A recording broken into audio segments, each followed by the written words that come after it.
Čau, čau, čau, přátelé, kamarádi, já vás vítám u další nedělní dabky týdne. Dneska se společně podíváme na něco, co má opět něco společného s Uniswapem, trošku navážeme na Revert Finance, byť hodně jako vzdáleně, ale navážeme a podíváme se na to, co je Plasma Finance. Začínáme.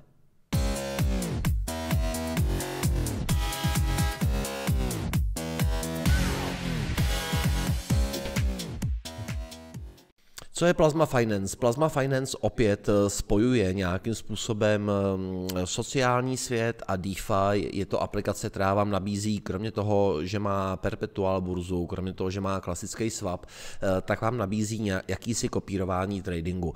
Já to vidím na Discordu, když se bavíme a teď řešíme, kdo má co na Uniswapu V3, v jakém poolu, s jakýma procentama, s jakou range. A teď samozřejmě to jako vysvětlujete, někdo to má dělat podle vás.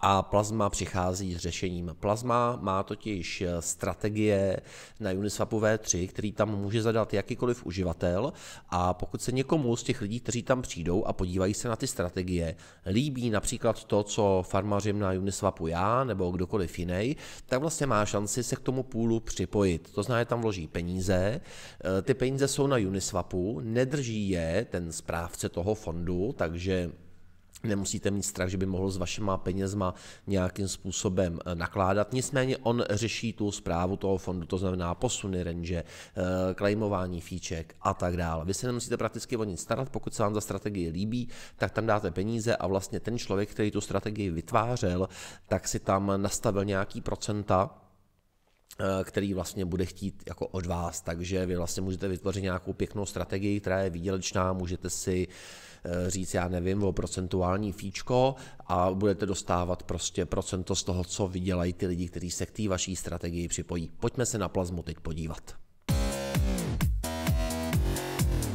Takže, tohle je Plasma Finance, jak vidíte, úvodní stránka je na nějakém DEXu, tady máte páry, který můžete obchodovat, nějaký klasický hyperdex, je celkem šikovnej, protože vám potom umí jako skládat i LPčka. Další, co tady máme, tak je pro trading, což je klasický perpetuál, ten se otevře v novém okně. Tady asi prakticky nic, co byste neznali, opět tady máte páry Bitcoin, Ether, Cardano, Doge, Solana, XRP, Polka, Cent, Matic a tak dál, Atom, je tady toho poměrně mraky, opět si můžete zapákovat. Přátelé, pokud tohle to chcete dělat, hodně opatrně. Tak, ale co nás vlastně zajímá? Zajímá nás nejvíc strategie. To je přesně tohleto. Tady vy vidíte strategie, které jsou vytvořené, takže vidíte, že tady poměrně jako výdělečná strategie Ether GMX na arbitru v poolu žádná celá 3%. Tady vidíte, kdo ten pool založil, jaký tam je TVL, $10 000 a tady vidíte, kolik ta strategie celkem vydělá, $7,866 a nějaký centíky k tomu. Když si to rozklikneme, tak vlastně vidíte veškeré informace o té strategii. 7denní APIčko, TVL, kolik lidí je v ní je tam 10 lidí v této založené strategii, jaký jsou vyfarmařený fíčka, jaký fíčko je pro toho správce toho fondu, takže ten, kdo to založil, tak z toho chce 10%, jak jsou tam aktuálně rozložený pooly.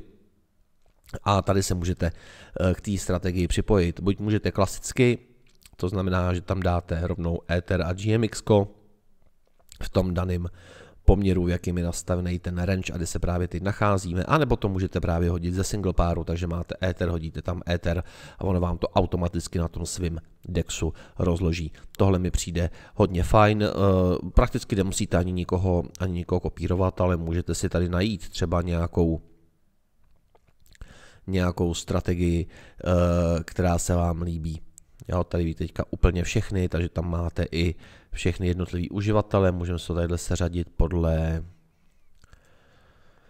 výdělků a vidíte, že hned druhý je tady GNS Ether, zase v 0,3 poolu na arbitru, TVL v tom poolu $7,300, 2174 vyfarmařených. A takhle bychom mohli jít dál a dál. Pokud si chcete sami vlastní strategii vytvořit, tak prostě není nic snazšího, než tady kliknete na vytvořit strategii a tohle už prakticky znáte všichni, kdo jste dávali likviditu na Uniswapu V3. Je to úplně to samé, nastavíte a tady si vlastně vyberete procento, který chcete z toho brát. Tak.